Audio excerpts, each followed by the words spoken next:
This is my heavily customized Specialized Crux from a few years ago, and honestly, I love it. But this is meant to be the American Giant's flagship gravel race bike, and honestly, even I'd admit that this design is now outdated. Maybe not for long though. I think there is a new one coming. Now, to keep up with the Joneses, this thing needs, well, the aero tube profiles like the SLA, and it needs the integrated front end from that bike. I also want it to retain its low weight, and to be fair, Specialized have done that with the Athos, so they do know how.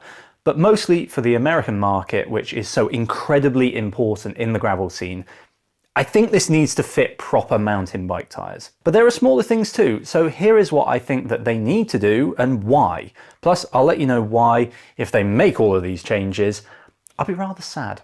First, let's look at the evidence for why I think this bike is coming soon.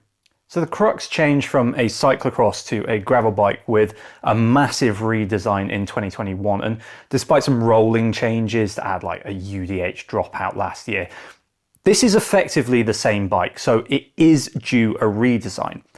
Then, if you've been following gravel tech, you might have seen some new products popping up at Santoval. Massive thanks to ESMTB for providing us with these images. They do have some great articles on the new components, which I'll link in the description. The new products include what look like new Roval Terra CLX wheels and a new integrated gravel cockpit from Roval 2. These are both telltale signs from previous Specialized launches of an impending new bike.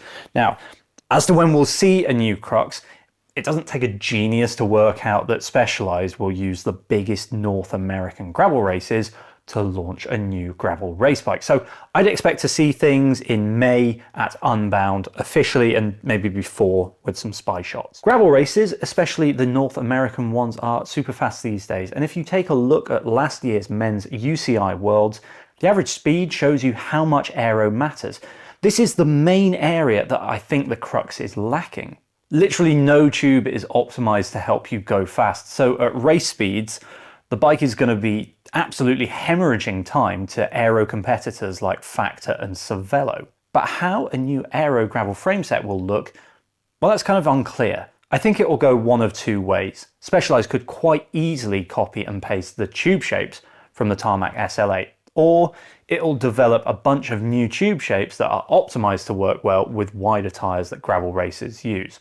I'm leaning towards the latter, mostly because I think that this would be more interesting and it might give us a few hints about the frame shapes on future Specialized road bikes. Wouldn't that be fun? But what I'd almost guarantee is that Specialized will be focusing most of their attention on the front end of the bike. That's what they did with the Tarmac SL8, saying features like the speed sniffer head tube were most important for lowering drag. Comfort is, however, still rather important in gravel, as you're going to be flying across some pretty rough ground. As a result, I'd expect to see some pretty thin seat stays used, and these will almost certainly be dropped just a little bit. I'll finish this section by saying that I think the aero focus will make the Crux even more exclusive to keen racers than it already is.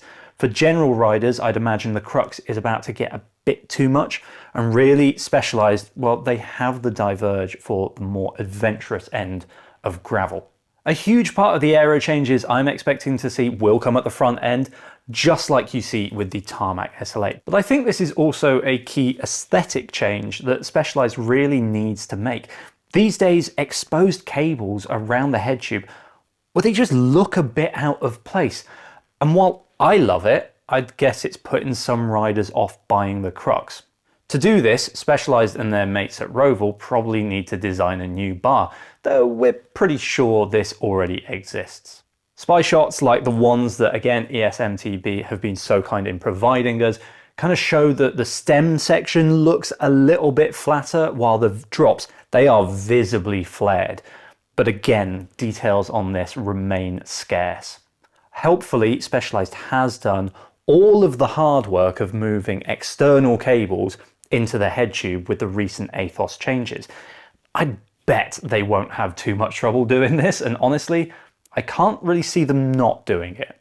Another thing that for me Specialized has to do is to keep the weight low. It's one of the best features of the current Crux, and I'd love to see something close to the current 6.9 kilo weight. That said, if the Crux is about to get more aero, this will be really hard to achieve. Currently, the Crux borrows a huge amount of frame design from the uber lightweight Athos. And if Specialized wants to make the tubes more aero while also giving us space for those 2.2-inch tyres, there will be a simple case of an additional amount of frame material. Still, Specialized has managed to keep the weight of the Tarmac SL8 down, so I'd say this will still be at the lighter end of things. Love them or hate them, lightweight ESMTB tyres are very popular in the biggest gravel races, and just like with pro road racing, amateurs use what the pro gravel racers choose. In fact, I'd say it's even more of a case in gravel because they choose their equipment. I'd therefore say it's really important for Specialized to increase the clearance from the official 47mm, though the pros are already using 50mm in their current Cruxes, to 56mm, so that riders can throw on a set of 2.2-inch XC tyres if they want. Those wider tyres look set to be on new Roval Terra gravel wheels. The new rims look significantly deeper and feature a very blunt profile at the spoke holes. While we're on the subject of spokes, these seem to have come straight from the Roval Rapide Sprint wheels. But the main thing I want to know is how wide these are. Surely, if Specialized knows that its pros will be running super wide tyres, it will have designed these wheels to be optimized with them. Onto a couple of smaller changes now, and I'll start with one that I'm kind of undecided on. It's frame storage, which seems to really divide opinion.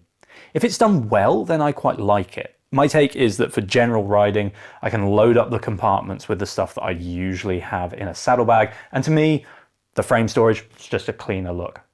However, some riders find them annoying to use, and honestly, I can't see Specialized putting them on a racing frame set.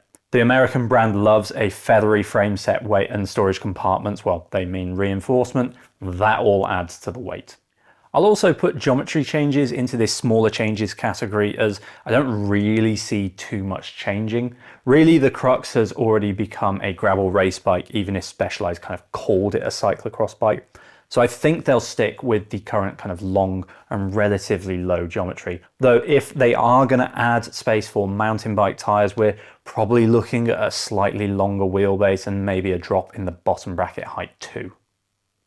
If there are any changes that you think that they should make, stick them in the comments. I'm sure they'll listen to us, especially at this stage of development.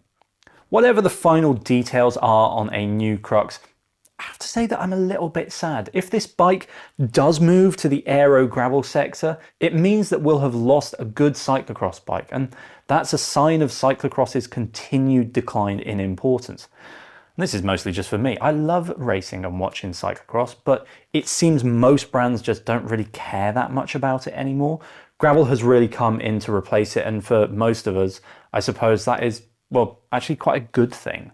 Current gravel race bikes like my Crux are excellent cyclocross bikes for amateurs like me. Let's be honest, most of us only have one bike, and I'll do at best 10 or so races a winter. Now, having a bike that can get to the end of a muddy race without getting clogged up is quite the advantage, and the space in the Crux frame really allows that, especially around 33mm cyclocross tyres. Plus, when the season is done and I've only raced one race because I've picked up a cold or the flu or a case of the can't be arsed, well, I'm not too sad because my gravel bike is now back to a gravel bike. So if this is the end of the round tube Crux, then I will be a little bit sad, but I'm also super excited to see what Specialized does with it. I'll be trying to get my hands on it for a full review, but for now, why not check out the lovely gravel bikes from the men's and women's world champs? It's floating around on your screen. Before you do that, remember to like and subscribe, and we'll see you next time. Thanks for watching.